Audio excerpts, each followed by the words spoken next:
तो जी शाम का टाइम है, तकरीबन मगरिब का टाइम है और मैं बाज़ार से आई हूँ और कुछ चीज़ें लेनी थी। शिमला मिर्च भी लेकर आई हूँ। तो मैं बनाऊँगी पिज़्ज़ा और चीज़ मैंने घर पर तैयार कर ली है। मोज़रेला चीज़, दूध नीम गर्म किया है और इसमें वाइट विनीगर डाला है 2 टेबलस्पून जितना और फिर मिक्स किया है। चूल्हा बंद कर दिया है। दूध हल्का सा गर्म करके चम्मच चलाती रही हूँ और देखें चीज़ तैयार हो गई है। हाफ़ लीटर दूध से ही चीज़ बनाई है और मैंने सिर्फ ट्राई करनी थी कि चीज़ बनती भी है या नहीं। एक बार पहले मैंने ट्राई की थी, उस वक्त सही चीज़ नहीं बनी थी। उस वक्त मैंने दूध को बॉयल ज़्यादा कर लिया था। आपने दूध सिर्फ नीम गर्म करना है, हल्का गर्म करना है, जिसमें आप उंगली डुबोकर देख सकें कि ज़्यादा गर्म तो नहीं है, बस इतना गर्म आपने करना है। और फिर सिरका डालना है और फिर चम्मच चलाते रहना है और चीज़ तैयार हो जाएगी। डो पहले से ही तैयार की हुई थी। और आप पिज़्ज़ा तैयार करेंगे, वेजिटेबल से पिज़्ज़ा तैयार करेंगे। प्याज, शिमला मिर्च, टमाटर, pizza sauce, mozzarella cheese, chilli flakes से पिज़्ज़ा रेडी किया है। और मैंने काट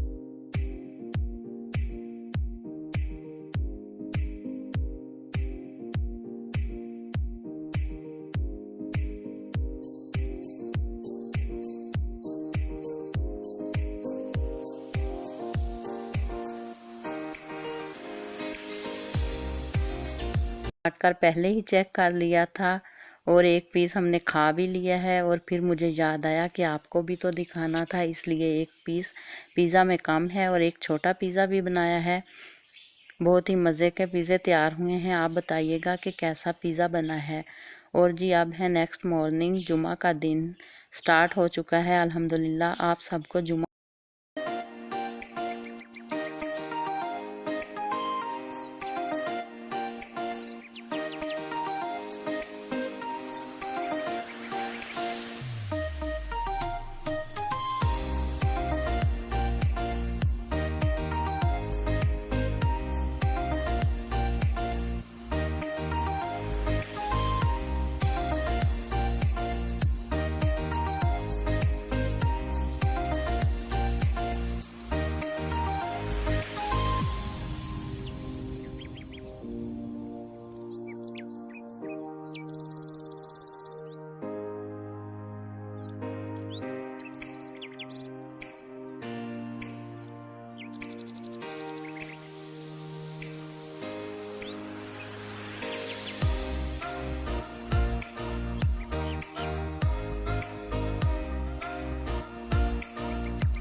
मुबारक हो। व्लॉग तो हम रात को अपलोड करेंगे, लेकिन फिर भी आपको जुमा मुबारक हो। और मैं तैयार करने लगी हूँ सिंपल आलू बारीक काट लिए हैं मैंने 2 अदद आलू और धो भी लिए हैं और एक टमाटर और एक सब्ज़ मिर्च, एक छोटी सी प्याज और थोड़ा सा घी डाला है और तैयार होने के लिए रख दिए हैं। साबुत धनिया, काली मिर्च और चिली फ्लेक्स और नमक डाला है। बस सिंपल से आलू तैयार करेंगे क्योंकि सालन आज नहीं था और साथ चाय भी बन रही है। और 3 रोटियां मैं बनाऊंगी, 2 पराठे और एक अपनी सादा रोटी घी के बगैर बनाऊंगी। और जी हमारा सिंपल सा नाश्ता रेडी हो जाएगा। और सिंपल सी हमारी रूटीन होती है और सिंपल ही व्लॉग होते हैं, सिंपल रूटीन होती है जो हम आपके साथ शेयर करते हैं।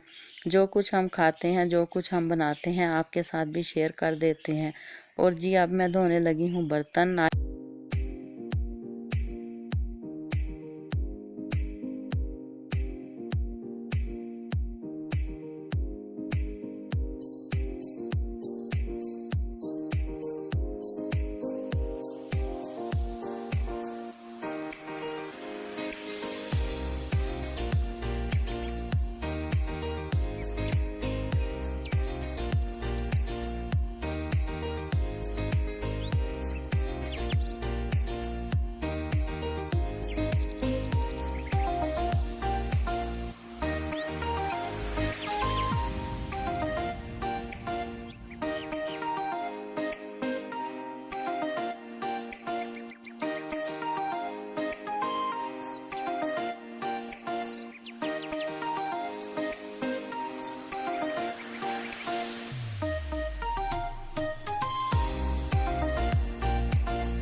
नाश्ते के बाद तो मैं ज़रा लेट गई, मोबाइल देखने लगी और थोड़ी देर टीवी देखा। और इसके बाद अब मैं धो रही हूँ बर्तन। और इसके बाद मैंने काम करना स्टार्ट किया और बर्तनों का तो अंबार लगा हुआ है, ऐसे लगता है जैसे पूरा बाजार लगा हुआ है बर्तनों का। कुछ अब इस्तेमाल किए हैं, सुबह नाश्ते में कुछ पहले के बर्तन पड़े थे। दरअसल पहले मैं धोने लगी थी सुबह, तो मैंने देखा कि साबुन ख़त्म हो चुका था बर्तनों वाला, इसलिए फिर मैंने धोए नहीं। और अब साबुन मंगवाया है तो अब मैं बर्तन वाश करती हूँ। अगर थोड़े बर्तन हो तो मैं सिंक में ही धो लेती हूँ किचन में, और आज ज़रा ज़्यादा बर्तन है तो मैंने कहा कि मैं बाहर बैठ के उधर धो लेती हूँ, आसानी से वाश हो जाते हैं। इधर आराम से बैठकर वाश हो जाते हैं। और जी अगर आपको वीडियो अच्छी लगे तो लाइक कीजिएगा और शेयर भी ज़रूर किया करें, और चैनल को भी ज़रूर सब्सक्राइब कीजिएगा।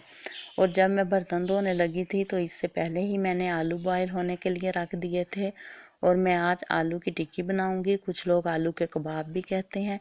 जितनी देर में मैंने बर्तन धोए इतनी देर में आलू बॉयल हो चुके हैं, और इसके बाद आलू मैंने छील लिए हैं। अभी आलू गर्म है, ज़रा ठंडे हो जाएं तो मसाला फिर बनाते हैं। और आलू की टिक्की के लिए मैंने आलू बॉयल किए हैं, और इसमें मैं डालूंगी नमक, चिली फ्लेक्स, काली मिर्च, साबुत कुटा धनिया, 2 सब्ज़ मिर्च कूटी हुई, काफ़ी सारा धनिया है, और थोड़ी सी लाल मिर्च पाउडर भी लिया है। ये सब मिक्स करके हम आलू की टिक्कियाँ तैयार करेंगे। और फिर फ्राई इस वक्त करेंगे जब मेरे हस्बैंड ड्यूटी से आ जाएंगे, उस वक्त हम खाना खाएंगे और फिर फ्राई करेंगे। और जी टिक्कियाँ बनाने के बाद मैंने फ्रिज में रख दी हैं, और फिर मैंने ज़ोहर की नमाज़ पढ़ी, कुरान पाक पढ़ा, और इसके बाद जब हस्बैंड आए उसके बाद मैंने टिक्कियाँ फ्राई की हैं। अच्छा, कोई बंदा जो है वो चाय के साथ टिक्कियाँ देता है, और कोई रोटी के साथ खाता है, और कुछ लोग चावल के साथ खाते हैं। और इसको फ्राई करने के लिए आप एग का इस्तेमाल भी कर सकते हैं, यानी कि अंडे से कोटिंग कर सकते हैं, और आप पतला सा बेसन भी घोल कर इससे भी कोटिंग कर सकते हैं। और आप मैदा और कॉर्नफ्लोर को भी मिक्स कर लें और थोड़ा सा इसमें नमक ऐड कर लें, और इससे भी आप कोटिंग कर सकते हैं। मैं मैदा और कॉर्नफ्लोर से आज कोटिंग करूँगी, तो आप देख सकते हैं कि कितनी अच्छी फ्राई होती हैं इससे भी।